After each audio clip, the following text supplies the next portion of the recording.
All right, hi everybody.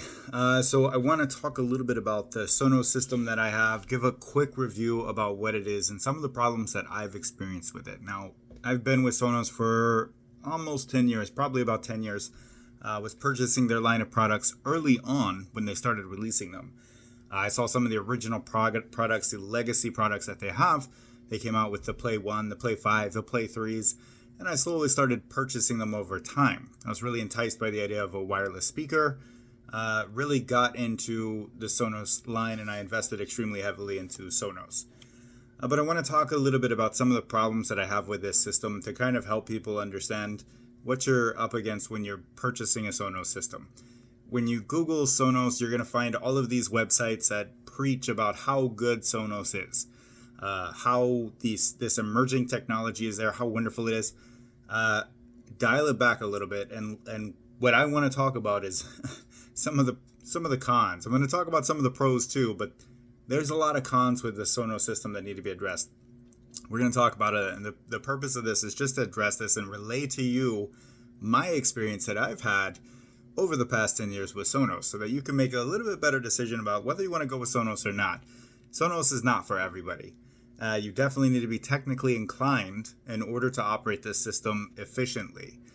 It is not a plug-and-play system. Even though it appears to be a plug-and-play system up front, you're like, oh, it's easy, plug it in, connect it to your Wi-Fi, boom, you're done. Not quite. So let's talk about this first. First, I'd like to talk about what I have. So I actually have about 10 products from Sonos. I have 5 Play 1s. Now, Play 1s have recently been replaced with a newer model. I don't think they call them Play 1s anymore. I think they're portable mobile roams or something like that. This is pretty standard. Something I've witnessed with Sonos over the past several years is that they will roll out new models. And there's some goods and some bads to that. I mean, obviously, it's a technology company. They're going to release new products quite a bit. But again, I own 5 of the Play 1s. I own 2 of the Play 3s. The Play 1s were about $200 a piece. The Play 3s were about $399, $400 a piece. I own the old soundbar and the old bass system, which were both $700 a piece. I had a bridge at one point, but I think it was replaced with a boost, and I think the boost is now also obsolete. So legacy equipment does become obsolete after a while. It's no longer supported. We're going to talk about that in the pros and cons. But overall, these speakers are installed all throughout my house, in various rooms, in various locations, and so on. So that's my system. That's what I have, and that's about how much money I've spent. It's probably close to $4,000 overall on this system. So I want to talk a little bit about some of the pros. Let's start there.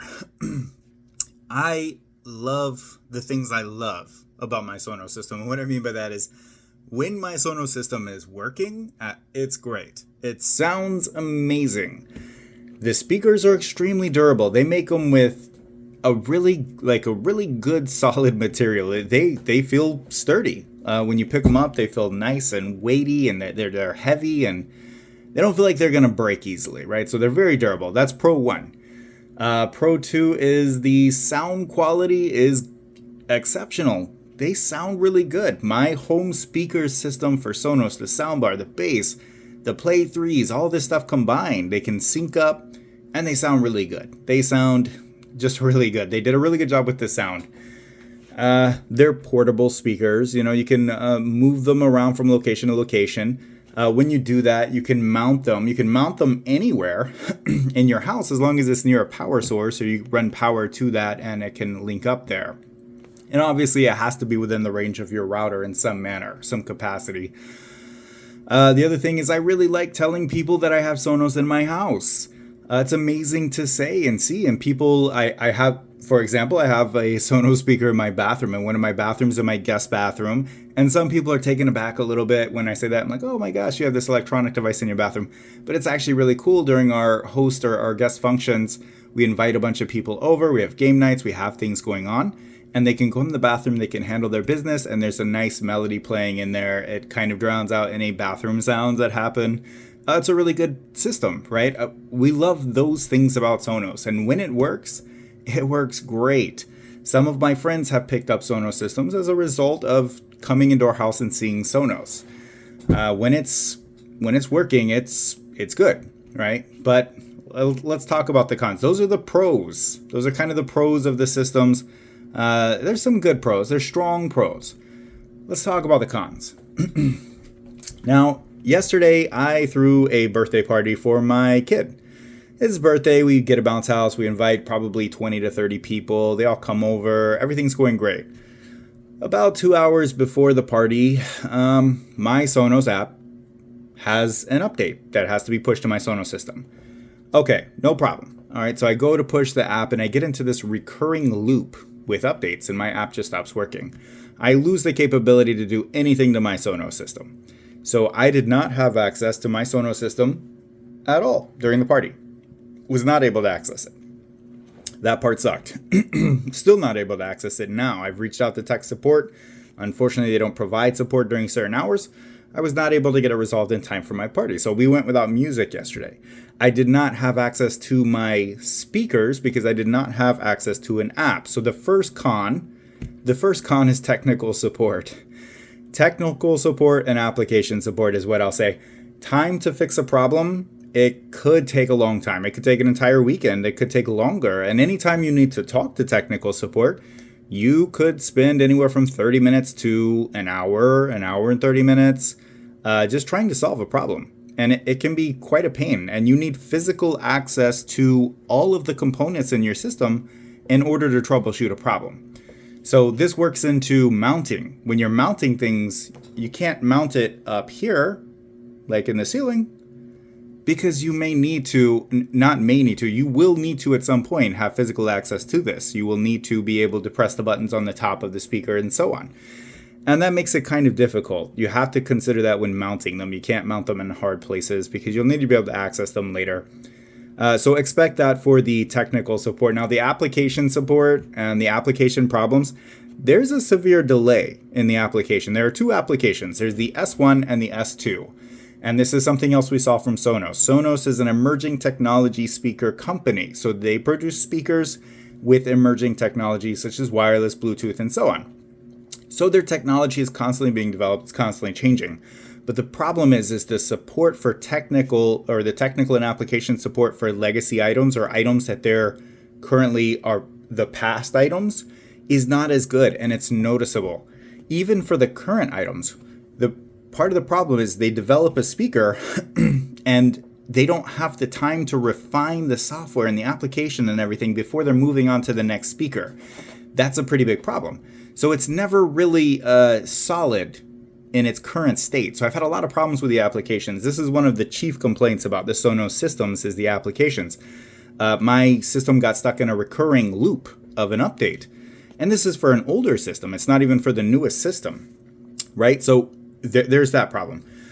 There's a significant delay. So if I want to change a song or I change the volume, sometimes it can take up to 30 seconds to 45 seconds to get a response from the Sonos application. I'll click the next button and I'll be waiting, and it just takes a long time for it to respond. This is typical. Additionally, when I go to log into my Sonos, I have to open up the application. I have to select the app that I want to use. I have to link the app if I have a subscription. Let's say I want to use YouTube Music. I have to have a premium version of YouTube Music, and I have to have that account linked to my Sonos so that it can activate through that, which is all fine.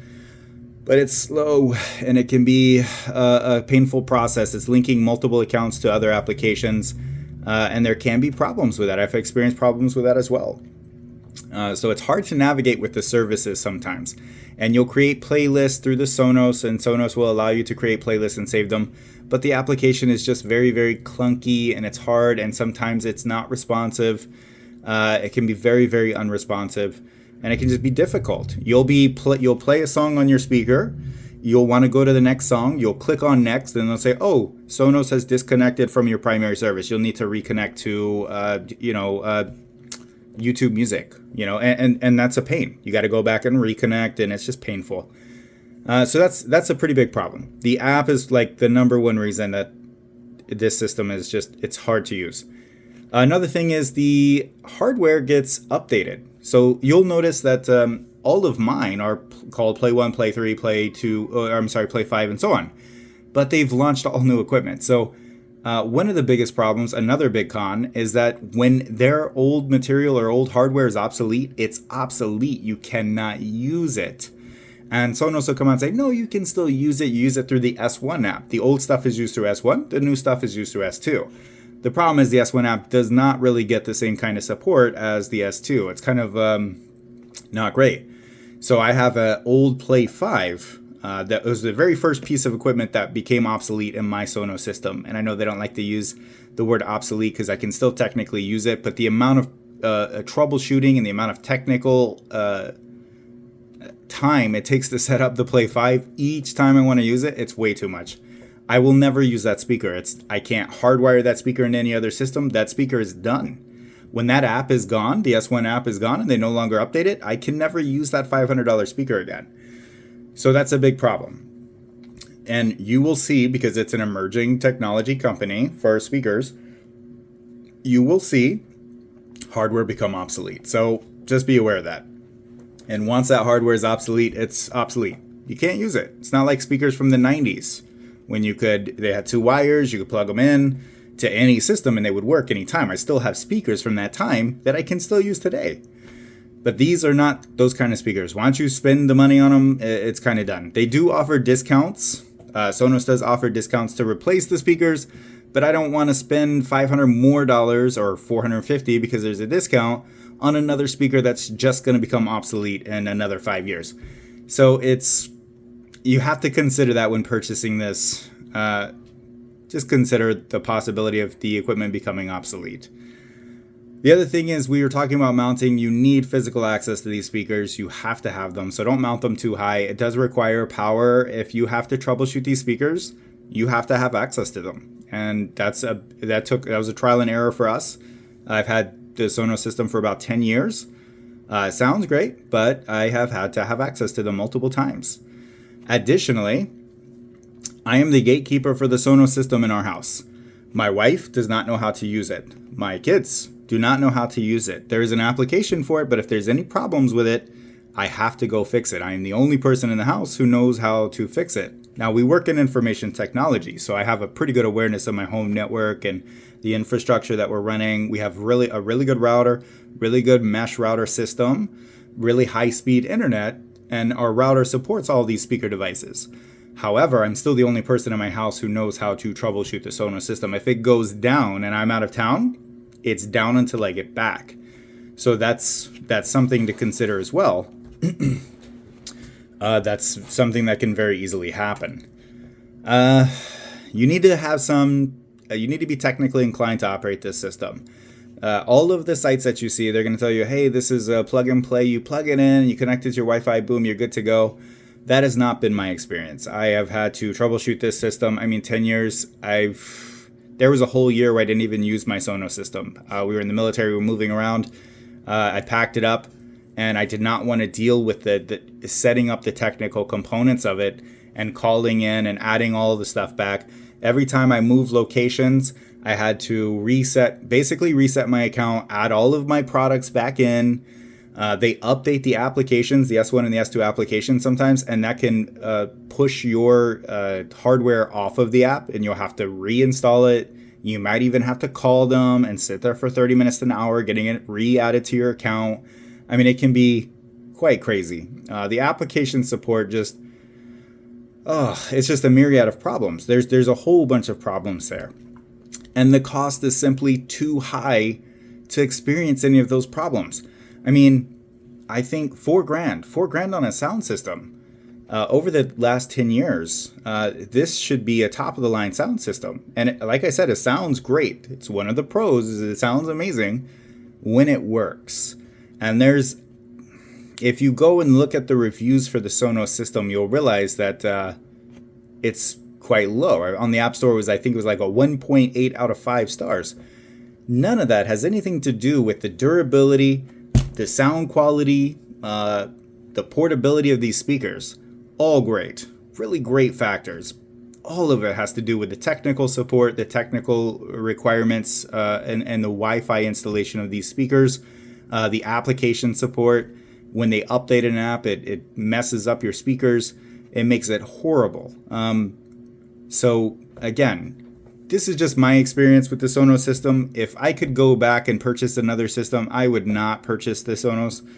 I've had some good times with Sonos, but I'm just so tired. I got a $500 Play 5. I don't think I'm ever going to be able to use. And their solve is, hey, just upgrade to the next speaker. We'll offer you a 30% discount on the new version of the Play 5. And, you just buy that. And then I'm thinking in my head, like, hey, I'm going to have to do this again in 5 to 7 years when they replace this Play 5. So unless you want to get stuck in that recurring kind of cycle for their pay model, I don't know. It's up to you ultimately, but those are the experiences I've had in my house with it. Good system overall. Just when it works, it's great. And when it doesn't, it's horrible. So I hope that this helps you and helps educate you on some of the things that you are going to experience with your Sonos system. Guaranteed you're going to go through the same thing. This has not changed. This is the steady pattern that we've experienced in the past 10 years. So I hope that this helps you. I hope this helps somebody. And good luck.